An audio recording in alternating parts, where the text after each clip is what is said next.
하노이 외곽의 작은 마을 푸토우. 이곳은 시간이 느리게 흐르는 듯한 평화로운 분위기의 시골 마을이었다. 하지만 1990년대 초 이 마을을 둘러싼 정적을 깨뜨리는 이상한 소문이 돌기 시작했다. 마을 사람들은 밤이면 묘지 근처에서 어린아이의 울음소리가 들린다고 수군댔다. 어떤 이는 희미한 웃음소리도 들었다고 말했다. 처음에는 농담이거나 아이들의 상상이라고 생각했다. 하지만 이 이야기는 시간이 지날수록 마을 전체를 감도는 두려움으로 바뀌었다. 묘지 근처에서 이상한 형체를 봤다는 증언이 하나둘씩 이어졌다. 대부분은 흰 원피스를 입은 소녀의 모습이었다. 그녀는 달빛에 비친 하얀 얼굴로 묘지 사이를 서성이다가 누군가 다가가면 순식간에 사라졌다고 한다. 사람들은 그녀를 묘지 소녀라 불렀다. 몇몇 용기 있는 마을 청년들은 그것이 헛것일 뿐이라며 일부러 밤에 묘지를 찾았다. 하지만 돌아온 그들의 얼굴에는 어떤 설명도 조롱도 없었다. 다만 깊은 공포만이 남아있을 뿐이었다.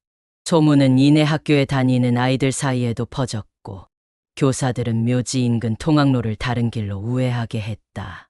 학부모들은 밤늦게 아이들이 외출하는 것을 철저히 금지했고 마을 노인들은 오래전부터 이 땅에 사는 홀령이 노한 것이라고 말했다. 시간이 지나도 묘지 소녀의 존재는 사라지지 않았다. 오히려 점점 더 자주, 더 선명하게 목격되었고 그녀가 서 있던 자리에선 한기를 느꼈다는 증언도 잇따랐다. 그러던 어느 여름, 마을 인근 도로 확장 공사가 시작되었다. 묘지 근처를 지나던 불도저가 오래된 무덤 하나를 건드리게 되었다. 무덤은 허물어졌고 공사 인부들은 안에서 무언가 이상한 것을 발견했다.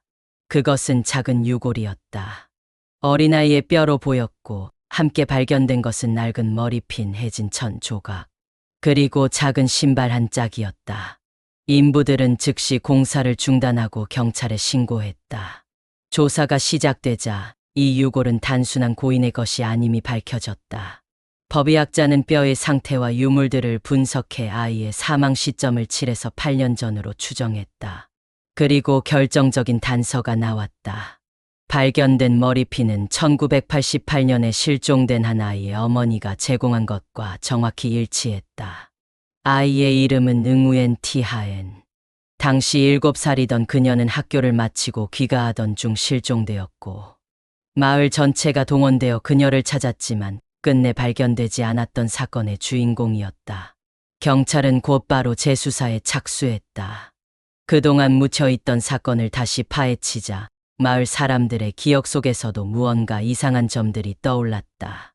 하엔이 사라졌던 날, 이상하게도 한 중년 남성이 급히 짐을 싸 마을을 떠났다는 이야기가 돌기 시작했다.